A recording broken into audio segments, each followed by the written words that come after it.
Apakah sah sholatnya jika sesudah mandi tidak berwudu? Karena ada yang bilang mandi itu dihitung bersuci, dan apakah ada hadisnya tentang hal tersebut?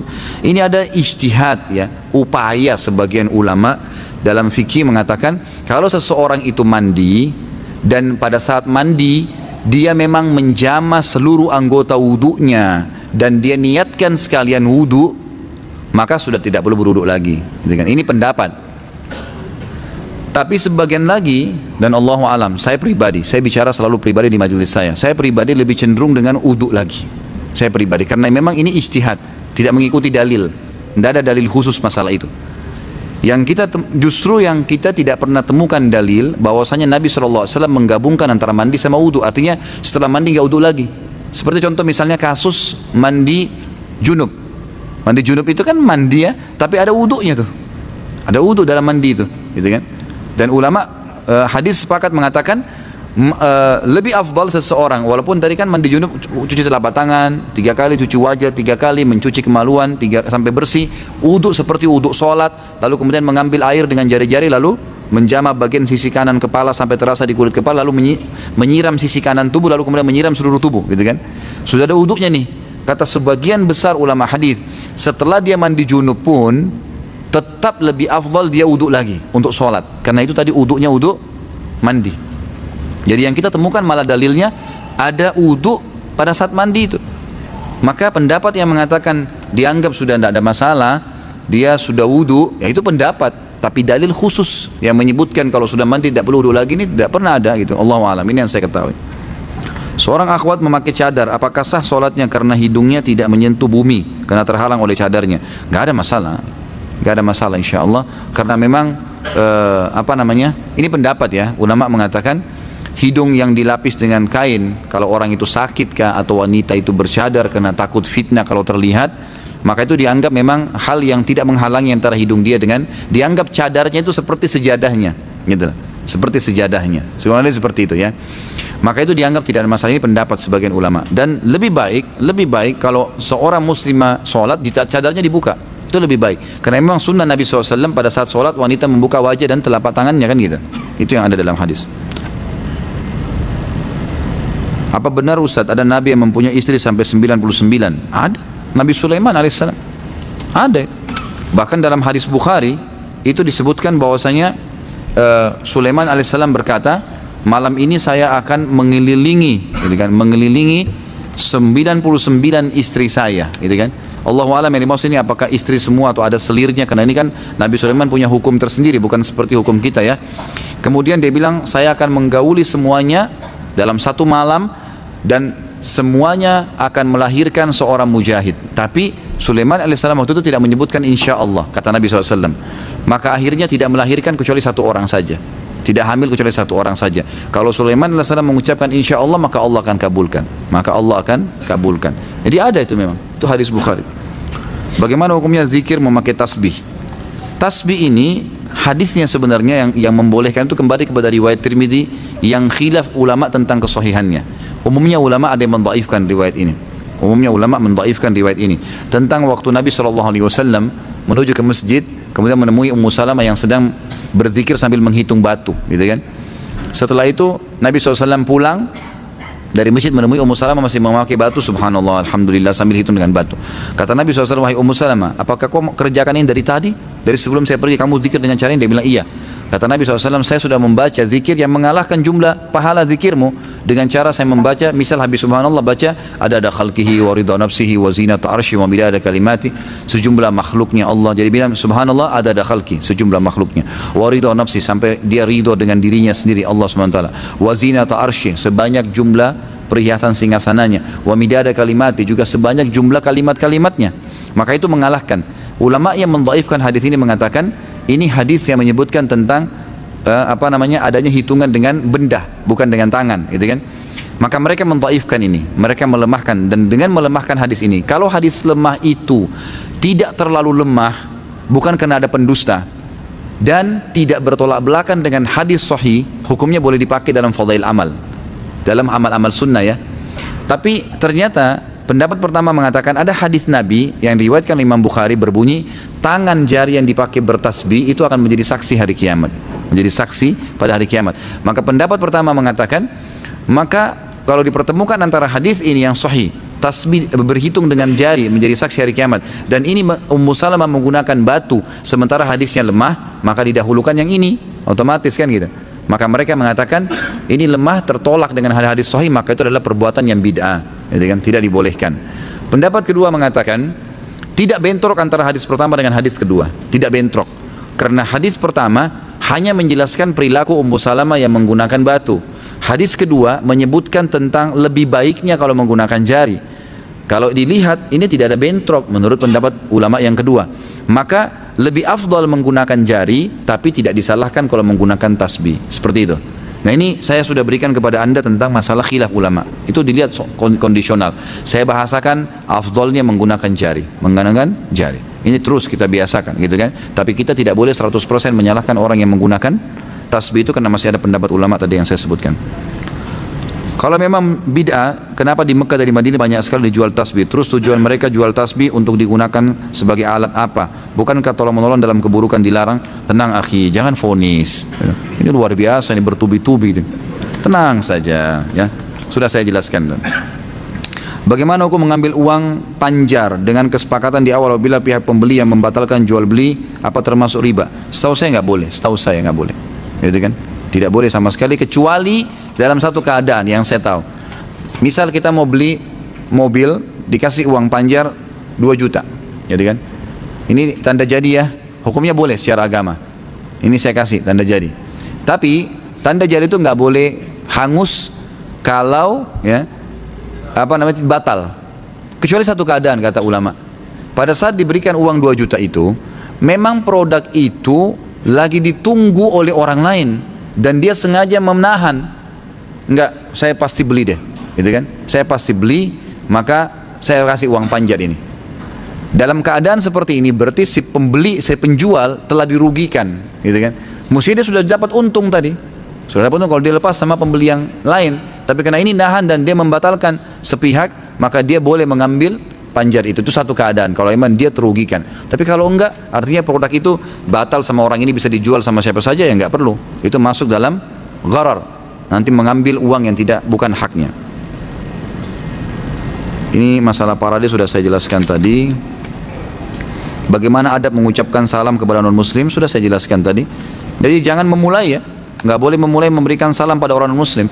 Kata Nabi SAW dalam hadis riwayat Imam Muslim, hadis sahih, jangan kalian memulai memberikan salam kepada ahli kitab. Kalau ahli kitab saja yang punya kitab dari Allah, Taurat dan Injil, mengikuti Nabi Musa dan Nabi Isa, nggak boleh kita mulai salam, apalagi orang yang bukan ahli kitab, lebih pantas untuk tidak diberikan salam. Jangan memulainya. Tapi kalau mereka berikan salam, boleh kita jawab. Tapi tadi, kalau salam kita, ya assalamualaikum, kita mengatakan waalaikum. Tapi kalau dia bilang selamat pagi, boleh dijawab dengan selamat pagi juga, nggak masalah. Tapi kita dilarang untuk memulainya. Apakah adab majelis yang Ustaz jelaskan tadi juga berlaku untuk di dalam kelas? Ya setahu saya iya. Setahu saya iya. Sama saja semua majelis, bukan cuma kelas. Tadi kan saya kasih contoh dalam majelis ilmu, kelas, lagi duduk kumpul-kumpul sama teman-teman, ya semua, dari sama keluarga berlaku sama.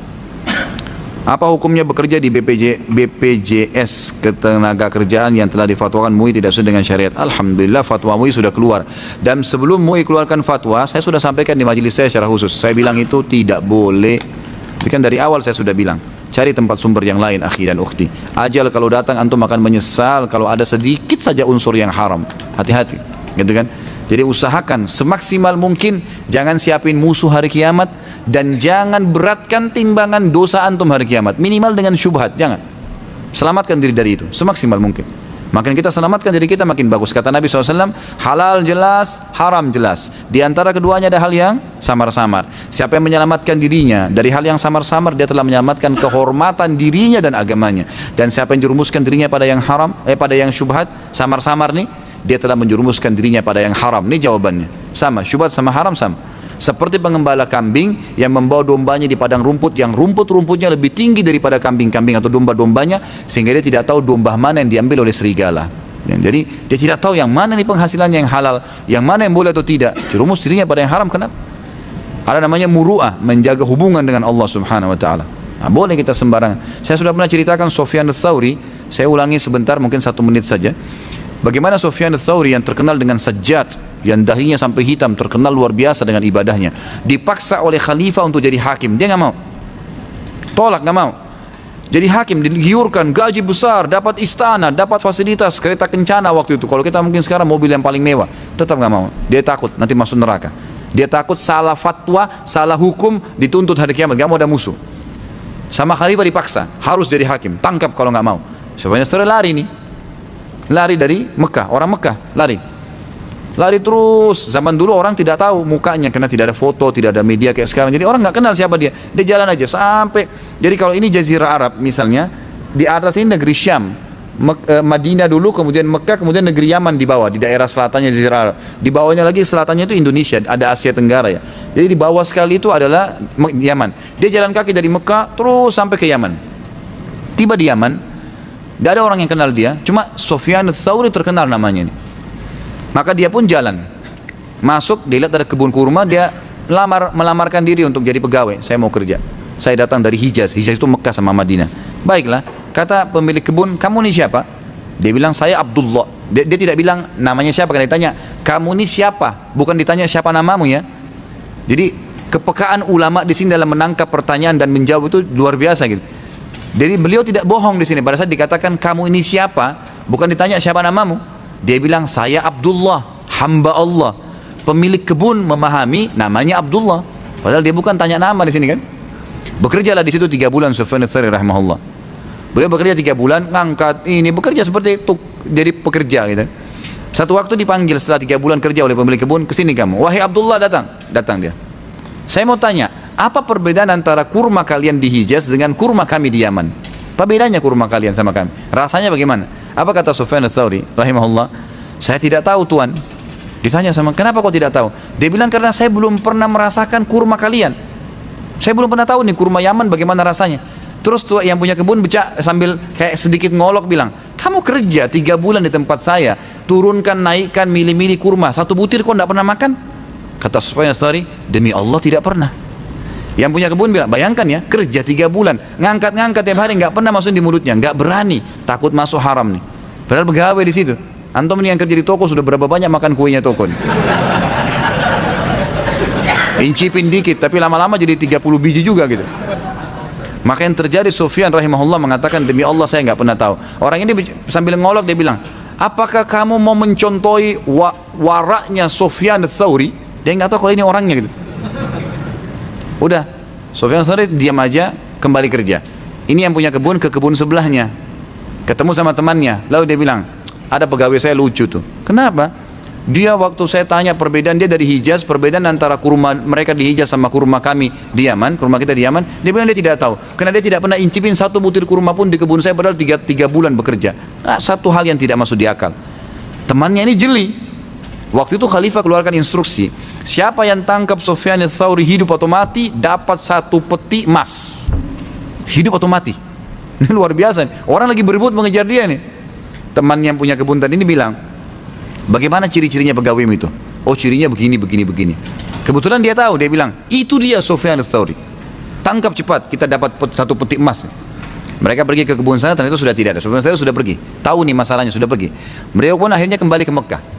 Waktu kembali ke Mekah, Sufyan ats-Tsauri punya julukan ulamanya, alimnya para ulama. Jadi ulama-ulama itu belajar dari beliau karena ilmunya luar biasa. Begitu masuk, ulama-ulama Mekah semua nyambut, mengatakan selamat datang, tapi mereka semua khawatir.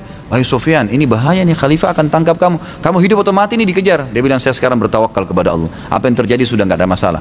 Temannya menceritakan, mengatakan Sufyan ats-Tsauri ini terkenal dengan sajjad, suka sujud, dahinya hitam. Dia kalau sujud nggak diangkat sampai hajatnya selesai. Sampai dikatakan di sini dalam kisah ini, temannya bilang, saya pernah tawaf 1 kali, 2 kali, sampai 7 kali tawaf. Sufyan ats-Tsauri waktu tawaf pertama saya dia sujud, nggak angkat kepalanya. Sampai 7 kali saya tawaf masih di sujud pertama, nggak diangkat. Berdoa sama Allah SWT. Luar biasa orangnya, ibadahnya gitu. Waktu khalifah dengar, dia datang, Sufyan ats-Tsauri sudah ada di Mekah, maka khalifah dengan emosi mengatakan, saya mau tangkap sendiri dengan tangan saya tuh. Sufyan ats-Tsauri waktu mendengar berita tersebut datang ke dekat Ka'bah, lalu dia memegang talinya Ka'bah waktu itu, dikatakan dalam kisah, lalu berkata, ya Allah, aku bersumpah atas namamu, jangan buat khalifah ini masuk ke Mekah. Subhanallah, begitu mau tiba di perbatasan Mekah, meninggal khalifah. Ajalnya datang, Allah alam, tapi mungkin doanya mustajab. Tapi saksi bahasan kita di sini apa? Bagaimana Sufyanul Thawri menjaga hubungannya dengan Allah Subhanahu wa taala. Jangan siapkan musuh hari kiamat, ikhwani, dan jangan memberatkan timbangan dosa antum. Berat untuk dihilangkan lagi itu susah. Maka selalu isi dengan amal-amal soleh. Pertanyaan terakhir, apakah ada dalilnya orang yang izin keluar dari majlis dengan angkat tangan? Allahu alam, saya tidak pernah temukan. Tapi insya Allah termasuk adab dan tata kerama lah ya, mengangkat tangan. Saya tidak pernah tahu ada dalilnya. Adakah sunnah atau adab Islam bagi orang yang makan ketika mengunyahnya bersuara atau mengeluarkan suara? Saya juga tidak pernah temukan ini ya, apakah itu dilarang atau tidak. Dan kalau dalam bab-bab adab makan, memang tidak pernah disebutkan kalau Nabi SAW makan itu mengeluarkan suara. Itu tidak pernah. Ya, ini yang lebih baik untuk tidak mengeluarkan suara, kecuali memang darurat sekali, mungkin kayak kerupuk memang akan mengeluarkan suara. Tapi kalau makan makanan yang lain, maka sebaiknya tidak mengeluarkan suara. Adakah adab ketika selesai dikumandangkan iqamah ada orang yang nyerobot dan menyelip di saf pertama atau saf depan? Itu boleh, asal memang masih ada celah kosong. Bahkan dianjurkan itu. Kata Nabi SAW, langkah yang terbaik di muka bumi yang paling afdal adalah langkah yang mengisi saf yang kosong. Berarti itu disuruh, memang dianjurkan. Bagi orang yang sedang ada di saf, ikhwah yang dan akhwat yang ada di saf, kita lihat ada celah dan ada orang yang masuk, kata Nabi SAW, bagi dia yang sudah ada di saf, ringankanlah pundak-pundak kalian untuk saudara kalian agar bisa masuk. Memang kita berikan. Tetapi ini juga harus diperhatikan ya, jangan sampai terlalu kecil sehingga sulit nanti untuk sujud, nanti mengganggu juga kehusyuan sholat. Jadi ini boleh, dalam agama dibolehkan. Apa hukumnya memakai peci ketika sholat? Sunnah Nabi SAW. Nabi SAW menutup kepala. Masuk ini agar menyisir rambutnya dengan rapi, baru dia masuk sholat. Artinya boleh tidak pakai topi juga. Tapi Nabi SAW seringkali menutup bagian kepalanya. Karena Imam Syafi'i rahimahullah sangat pekah. Beliau memang mengatakan dalam madhabnya, kalau ada satu helai rambut yang menutupi dahi, maka sholatnya tidak sah. Karena bagi beliau dahi ini harus betul-betul murni tersentuh di lantai. Tapi umumnya jumhur ulama di antara Imam Ahmad mengatakan tidak ada masalah kalau memang tidak disengaja. Allahu a'lam.